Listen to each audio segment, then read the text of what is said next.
इस दुनिया में कई ताकतवर शिनोबी पैदा हुए, लेकिन कुछ लोग सिर्फ ताकत से नहीं, अपने दिल से महान बनते हैं।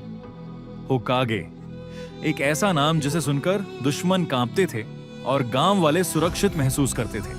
लेकिन होकागे बनना आसान नहीं था।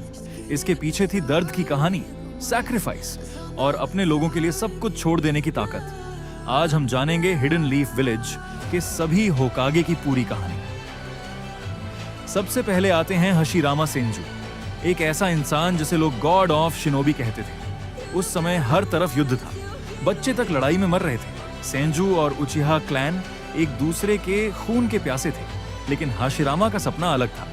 वो एक ऐसी दुनिया बनाना चाहता था जहां बच्चे बिना डर के जी सकें। फिर उसकी मुलाकात हुई मदारा उचिहा से। दोनों दुश्मन थे, लेकिन दोनों का सपना एक था। इसी सपने से बना हिडन लीफ विलेज और हशिरामा बना पहला होकागे।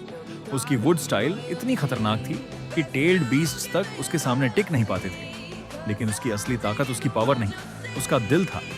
हशिरामा के बाद होकागे बना उसका भाई टोबिरामा सेंजू।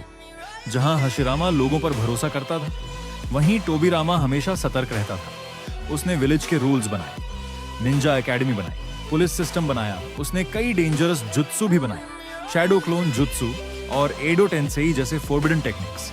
लेकिन उचिहा क्लैन पर उसका शक कभी खत्म नहीं हुआ। जब विलेज पर खतरा आया तो उसने अपने स्टूडेंट्स को बचाने के लिए अपनी जान दे दी।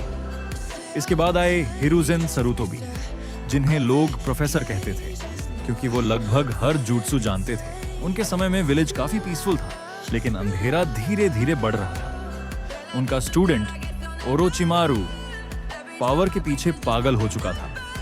फिर एक दिन ओरोचिमारू ने कोनोहा पर हमला कर दिया। बूढ़े होने के बावजूद हिरुजेन पीछे नहीं हटे। उन्होंने आखिरी सांस तक लड़ाई लड़ी और विलेज को बचाते हुए अपनी जान दे दी। फिर आए येलो फ्लैश, मिनाटो नामिकाजे, एक ऐसा निंजा जिसकी स्पीड इंसानी समझ से बाहर थी। दुश्मन उसका नाम सुनकर ही डर जाते थे। मिनाटो सिर्फ तेज नहीं था, वो एक जीनियस था। उसने रासेंगन जैसी पावरफुल टेक्निक बनाई। लेकिन उसकी सबसे बड़ी लड़ाई शुरू हुई उस रात जब नाइन टेल्स ने विलेज पर हमला किया। पूरा कोनोहा खत्म होने वाला था। तब मिनातो और उसकी पत्नी कुशिना ने अपनी जान दांव पर लगा दी। उन्होंने अपने न्यूबॉर्न बेटे नारुतो को बचाया और नाइन टेल्स को उसके अंदर सील कर दिया। उस रात मिनातो मर गया, लेकिन एक लेजेंड बन गया। कोनोहा अटैक के बाद विलेज पूरी तरह टूट चुका था। तब होकागे बनी त्सुनादे, लेजेंडरी सने और दुनिया की सबसे महान मेडिकल निंजा। जब पेन ने पूरा विलेज डिस्ट्रॉय कर दिया, तब त्सुनाडे ने अपनी पूरी ताकत लगाकर हजारों लोगों की जान बचाई। वो आखिरी पल तक अपने विलेज के लिए खड़ी रही।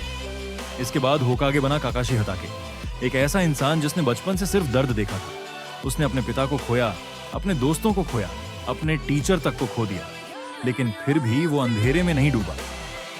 फोर्थ ग्रेट निंजा वॉर के बाद दुनिया को शांति चाहिए थी और काकाशी उस जिम्मेदारी के लिए परफेक्ट था।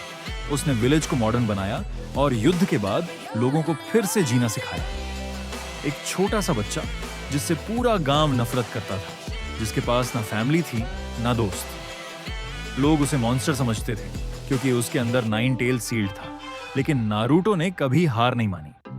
वो हमेशा कहता था, एक दिन मैं होकागे बनूंगा। लोग उसका मजाक उड़ाते थे, लेकिन नारुतो लगातार मेहनत करता रहा। उसने दर्द देखा, अपने करीबियों को खोया, अकेलापन सहा, लेकिन फिर भी उसने लोगों से नफरत नहीं की। धीरे धीरे वही लड़का पूरी दुनिया का हीरो बन गया। उसने हेट्रेड का साइकिल खत्म किया और आखिरकार अपना सपना पूरा किया। नारुतो उजुमाकी हिडन लीफ विलेज का 7th होकागे बन गया। हर होकागे अलग था। किसी के पास अनमैच्ड पावर थी, किसी के पास इंटेलिजेंस, तो किसी के पास सैक्रिफाइस करने का जज्बा। लेकिन एक चीज सब में समान थी, अपने विलेज के लिए कुछ भी कर गुजरने की इच्छा। यही होती है असली विल ऑफ फायर। इसीलिए होकागे सिर्फ सबसे ताकतवर निंजा नहीं होता, बल्कि वो होता है जो सबसे पहले अपने लोगों की रक्षा के लिए खड़ा हो जाए। तुम्हारा फेवरेट होकागे कौन है? कमेंट में जरूर बताना।